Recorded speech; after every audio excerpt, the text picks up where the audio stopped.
more than just a competition of athletes. This is a competition of training methodologies. It is the sport of fitness. We claim to title the fittest on earth, and we can do that because we as a fitness methodology have defined fitness. And Rich Froning is the fittest man on the planet! The men and women competing here today have legitimate claim to the title fittest men and women on earth by the same rights and logic that the Lakers, the Steelers, the Penguins, and the Phillies are the best basketball team, football team, hockey team, and baseball team on earth. No one else is testing fitness, and at this point, no one can make a claim. People that just come into CrossFit are like, oh, next year I'm going to the games. Kids don't go shoot free throws and think, oh, I'm going to the NBA next year.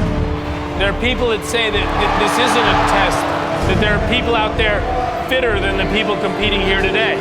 Great, prove it. As the crowd raises to their feet. You guys are for his final stretch. Dan is flying. And she is right to work on that slate. The energy in here is electric. It's going to be Sarah Briggs. John Brendan gets ahead of him. Oh my goodness.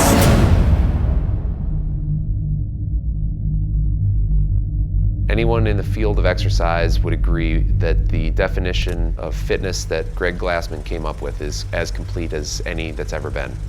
So work capacity across broad time and modal domains. It's as complete as there ever has been a definition. Fitness is your ability to perform. When we're talking about physical fitness, that means your ability to perform the given tasks using your body. Fitness is not just in the gym, fitness is outside of the gym. It's life. Anytime you find yourself saying, damn it, I can't do that, you have a hole in your fitness.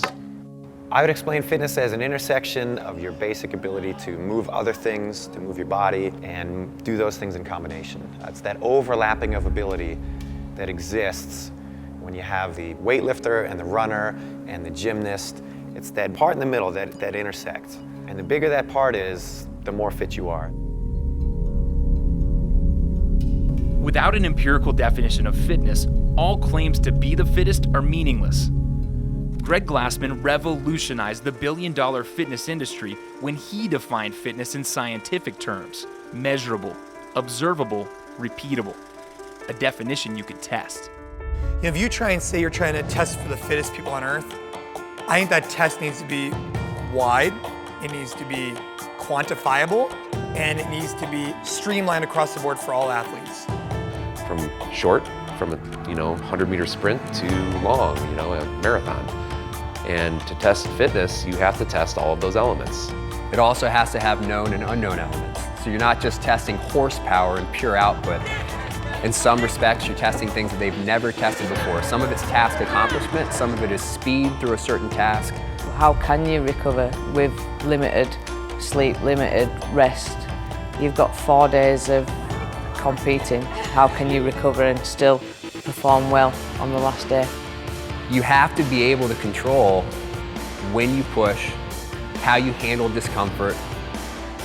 There's an element to physical fitness that has to live up here.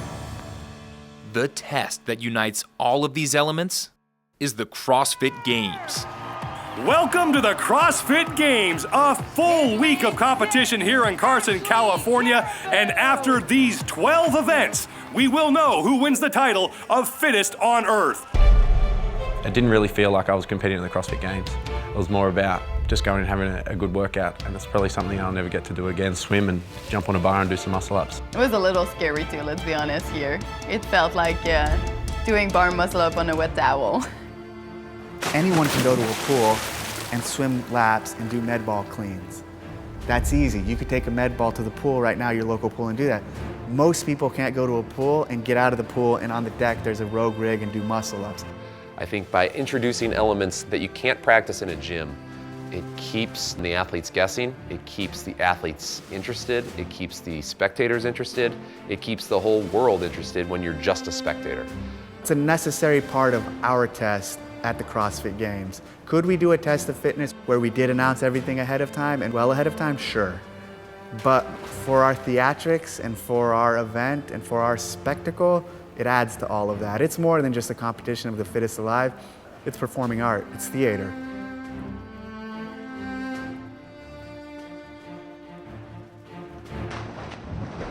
this is what fitness is all about. How can you handle these real-world objects, odd objects? We're testing that right now, and it's very apparent if they've been doing these sorts of movements or not. The pig, after a 2-mile run, you run to that thing and you're like, okay, how do I do this? We didn't get to touch it. We didn't get to play with it. We didn't know how much it weighed. We didn't know whether or not to wear gloves. You just grab it, you flip it, and you're like, okay, there's the first one, here we go. That was like a 1-rep max deadlift over and over again for 60 reps. And I just remember thinking to myself, damn, this is very, very, very challenging for me. But if it's that challenging for me, I know it's challenging for them. One thing that helped me out was that I look over to the left and I see Dan Bailey just slobbery coming out of his mouth, and it kind of just made me like settle down, like, okay, like this is normal what I'm feeling. Like, this is really hard for everybody. And all that says to me is that these people can adapt to physical activity like nobody else on earth. We're not testing specialization. We're not testing pre-game strategy for these guys. We're testing in the field performance. How do you respond to something that you haven't trained for before? That's an element of fitness. It makes you pour cement stones and try it. It makes you go seek out a hill, tear up a trail, and sprint up it, and carry a sandbag. If we were only good at gym movements, we'd only be good in the gym.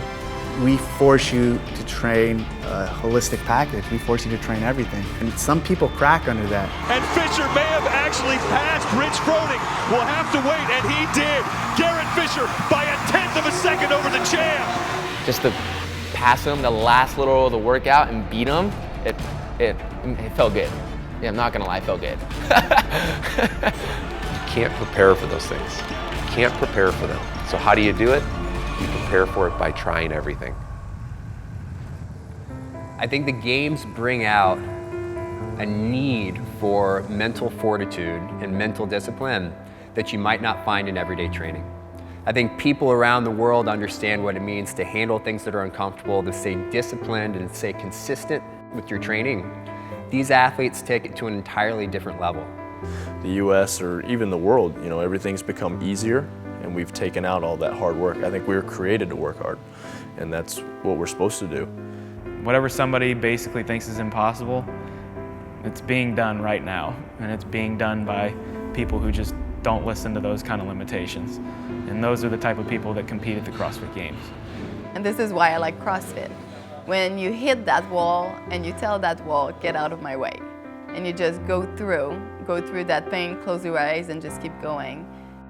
Regardless the lengths they go to prepare themselves, the director of the CrossFit Games always finds a way to exceed the capacities of the world's fittest athletes. The marathon row was the most miserable experience of my athletic career. Just mentally, just bashing your head against the screen for an hour and 20 minutes is what it felt like. After I finished college rowing, I told myself, I was like, I'm never going on that machine again. It's like a death machine. And then a couple years later, here I am, rowing a marathon row. So I think the row event was pretty cool. A lot of people disagree. Not only I knew this wasn't an event at all for me, also I didn't know if I would be able to keep going, and it destroyed me emotionally. And then that became my hardest game ever. I think from a spectator point of view, they're sitting there like, I wonder what this guy's gonna do. And I'm sitting there like, I wonder what I'm gonna do. You're really nervous, you know it's a 2K, it's kind of a sprint right at the start of the event. I don't remember exactly what the half marathon started at in meters at the time. You're sitting there like, okay, you're rowing at like, hard rate. You're like, is that 2K? As I'm pulling, I'm thinking, well, it's 21,000 something, but I don't know what it was, so I think I went all the way down. Probably rode hard for an extra 500 meters. So I just kept going. I kept going until I hit 7 minutes. Like, that, I have to be done. There's no way I can't be done. It was pretty much like a dogfight, having the screen up and seeing where you were placed in the pack. And so then after I got to 7 minutes, I took my pace from 1:33 whatever to about a 2 minute and 10 second. Just sat there, regained my composure for about a minute, and then once I felt like I was back on track, I dropped it to a 150. And I held that for the next hour. For you to take the top 10 finishers of the Boston Marathon and list them out, and then have another group list the top 10 VO2 maxes of the best guys in the Boston Marathon, they're not going to match up linearly.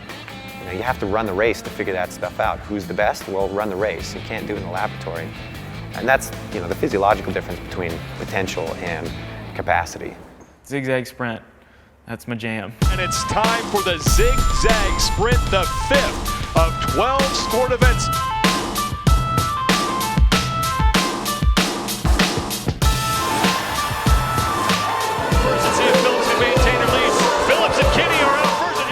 The night before, I had a couple guys outside and they were pretending to be the obstacles and they were trying to teach me how to run around them. So I'd run and I'd push them out of the way. Out with Dan Bailey. So here comes Stacy Tovar, and it's going to be those three who will move on. Stacy Tovar.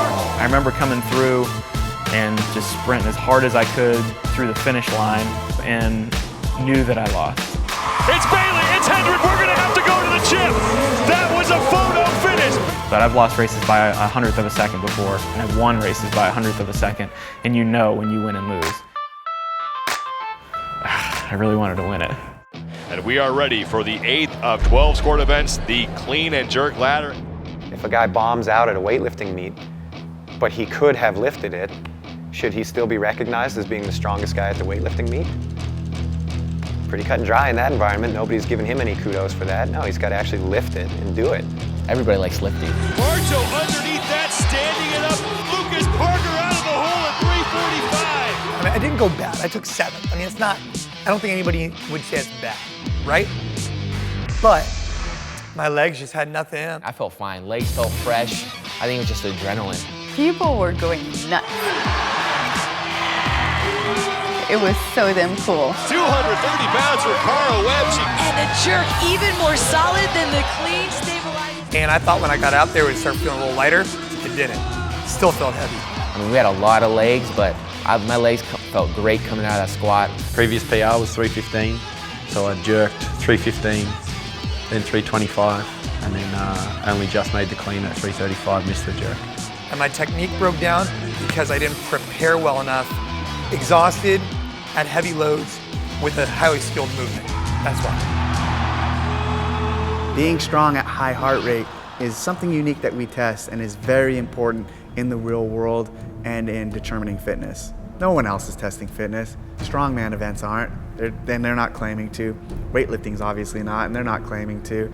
You look at a decathlete, some would say they're the fittest alive, but actually their claim is the best athlete in the world. And they really test 3 different domains. They test running, they test throwing, and they test jumping. Decathletes at the highest level are very strong, but in their events, in their 10 events, they don't test strength. Fitness is not a theoretical, well, I think I could have done that if things were a little bit different. It doesn't work that way. Fitness is what can you show me today? Keep your eyes open, guys. I think this one's gonna go really quick.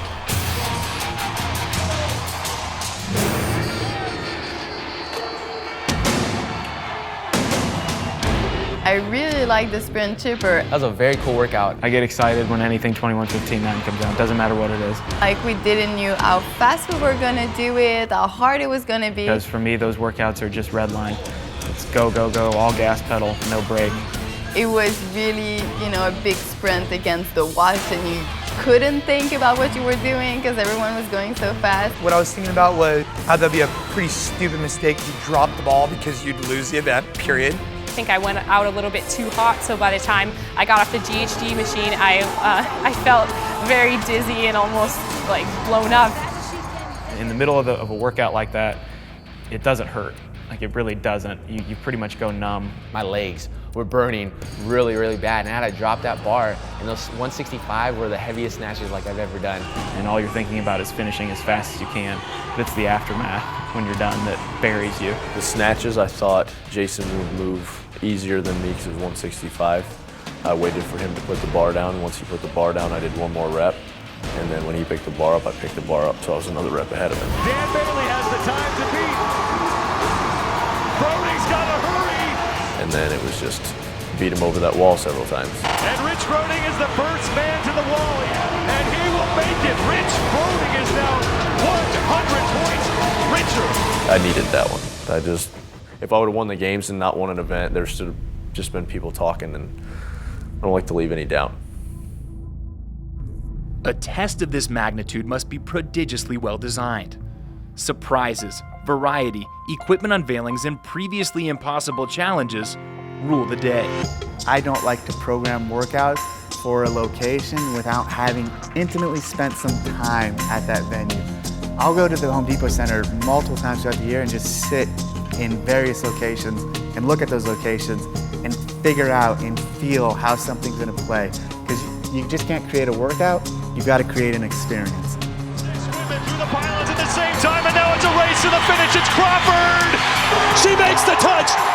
Alexander puts At the games alone, we have 25 committees, over 600 volunteers, hundreds of contractors. We spend millions and millions of dollars on this test. It's that important to CrossFit to make sure that the test of the fittest man and the fittest woman on earth is the right test.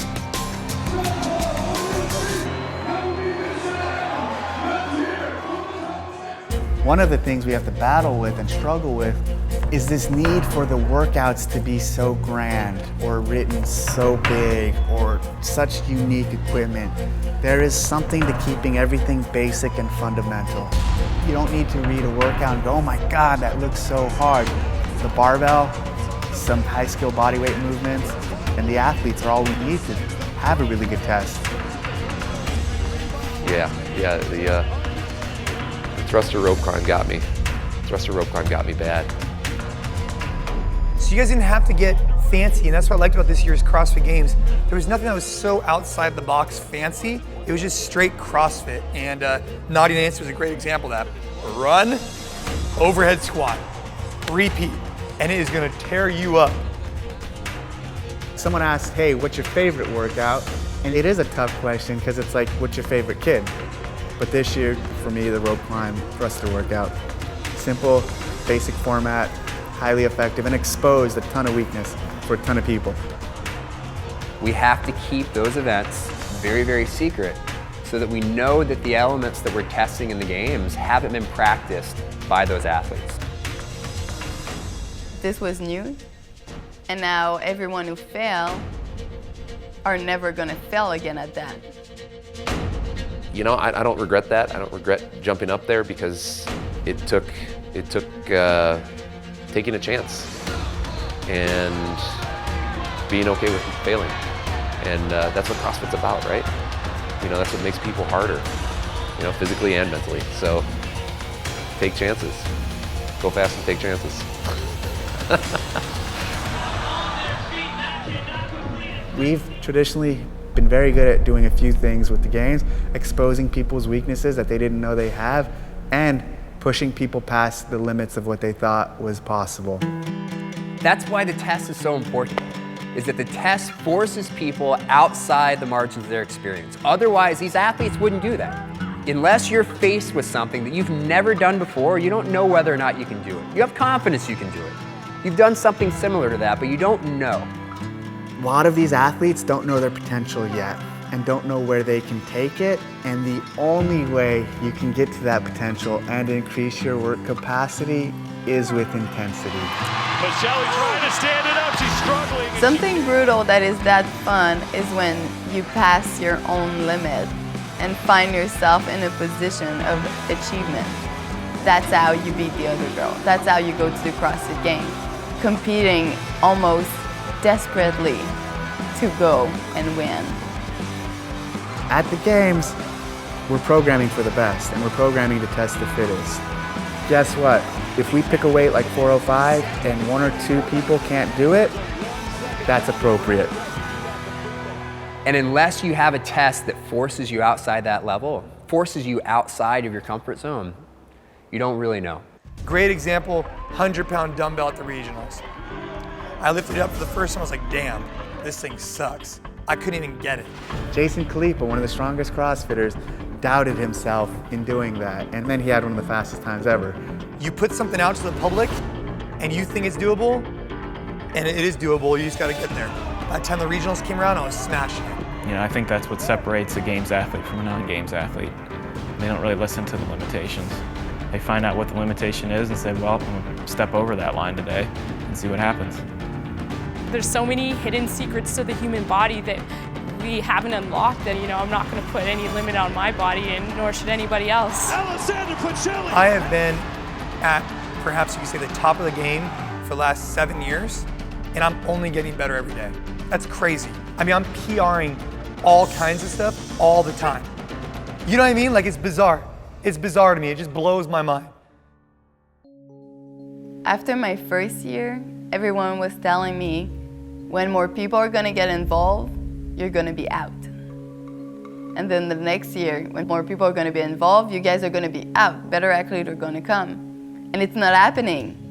There's only one common denominator there, CrossFit. You know, those people are extremely fit individuals, obviously. And that's what's cool, is how many tests have they been through and how many times have they proven how fit they are. I'm the fittest CrossFitter this year because of the workouts that we did. That can all change next year. So I need to make sure that my training is as varied as possible so that hopefully I can go back and defend my title next year. We don't need more tests. I think we're getting very, very good at determining what's the right number of tests and what are those tests to make sure that you get the right answer. But what's unique in CrossFit is that we can literally test for things that nobody else in the world can test. And that's what makes the CrossFit Games unique. To see how far the athletes have come, an event from the inaugural CrossFit Games in 2007 was repeated in 2013. I was curious to see how we would compare now, so that just shows how much the level of fitness has improved or increased. It was just cool to see like how many women have beaten that winning time from 2007. Now Asia Barto, the only man so far to not surpass the best time of 2007 of 13. So the definition of fitness hasn't been changed, but the level of fitness has been significantly raised. The ceiling for what humans are capable of is going up, and it's continuing to go higher because of the games and because of CrossFit, the methodology. It's become quite the test. In the very first year that I competed, we had 4 workouts, 2008. And 3 on day 1, 1 on the second day.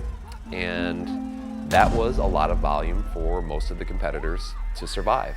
What people are doing in 2007 to be the fittest person alive, the capacity that they had is very different than the capacity of what people in 2013 are able to do to be the fittest alive.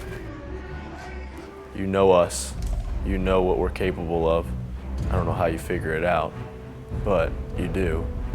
And it's always a good test. What would have happened if the final event of the 2013 Reebok CrossFit Games was programmed in 2007, 2008, 2009, or even 2010? Yeah, it would not have been a viable choice in 2009. There's no way. If you would have asked me in 2010 if the last workout would have had a 405 deadlift and weighted pistols, I would have said you're crazy. There would have been a lot of people stuck on deadlifts. That's probably the most demanding blend of capacities that we've seen in a single event. Rob Orlando would have finished it. I don't know about in the time cap, but. So your work potential, how do we know it or define it? We don't, but we know you have more than you have now. Oh yeah? You want us to do more? Cool, we can do that too. Oh, we've never even seen this thing. Watch this. This is what we can do. And we're not even near what we were before. You cannot even compare it. I mean, it's not the same. Here you are, you turn on the TV, or as an athlete, and here's these guys lifting 405 pounds. You're like, damn, I don't know exactly how much that is, but that looks heavy. And then you watch them walk on their hands. I mean, it's just like, wow, like that was cool. You know, like who are these guys? They look very fit. It just pretty much showcases our sport and what our athletes can do. We ask more of these athletes than anybody else, more than they would ask of themselves, even though they push themselves hard every day. But you wouldn't get that level of capacity, you wouldn't get that level of performance unless they had a test that was this demanding. And it's not a gimmick. These guys aren't good at CrossFit. They're really fucking fit. They're the fittest alive, period. We can't anticipate the events of life. We can't anticipate what's going to happen next. So we do any and everything we can do to be ready for what is thrown at us. And that's how I train. Rich just works hard. That's it. You know, like I've spent a lot of time with the dude. He just works out a lot. That's what he does. He's not just going to show up for 1 week in a year and be able to get lucky and perform well, because he's just good all the time. His fitness is real. and he's shown that across all the levels. And the Open and the regionals and the games are a real test because of that. When they start to fall off is when I start to get better. At that point, I'm like, all right, it's time to finish the deal. Rich Froning showing no signs of slowing down. If the programming determined who wins, Rich Froning's been a lucky bastard for the last 3 years in the CrossFit Games, the last 2 years in the Open that he's taken first place, and the last 3 regionals that he's won. So that's almost 9 or 10 different events, and he's won them all. But you know that you've got the fittest man and woman when it doesn't matter exactly what the order or what the tests were, and the exact same thing would happen. We held 7 CrossFit Games. This man has won 3 of them. I give you the 2013 Reebok CrossFit Games champion, Rich Froning. Physically, I feel great. Physically, I feel like I could do this for another 7 to 10 years. But mentally, it takes a toll on you. Mentally, it's a different animal. So we'll see. I think we've still got an unlimited playing field for adaptations still. I think that people are going to get stronger. I think they're going to get faster. Will we see somebody with a sub 5-minute mile and a 500+ pound back squat? Yes. Will there be lots of them in 10 years? Yes. We've seen heavyweights, we've seen endurance stuff. I think the next evolution is really complex gymnastics. So like planches, iron crosses, freestanding handstand push-ups. I think CrossFit is single-handedly going to prove what the human body is capable of doing in multiple different domains. And that's what's cool about this. It's a big experiment. There's no one way to train for this. What the athletes are all doing is training constantly varied functional movements at high intensity. What that looks like in application varies across the board. That's our next generation. I'm so excited to see all those little girls kicking some butt and being muscular and all of that. I think in the next 7 to 10 years, we will see someone with the capacity to run a sub 5-minute mile and clean and jerk close to 400 pounds.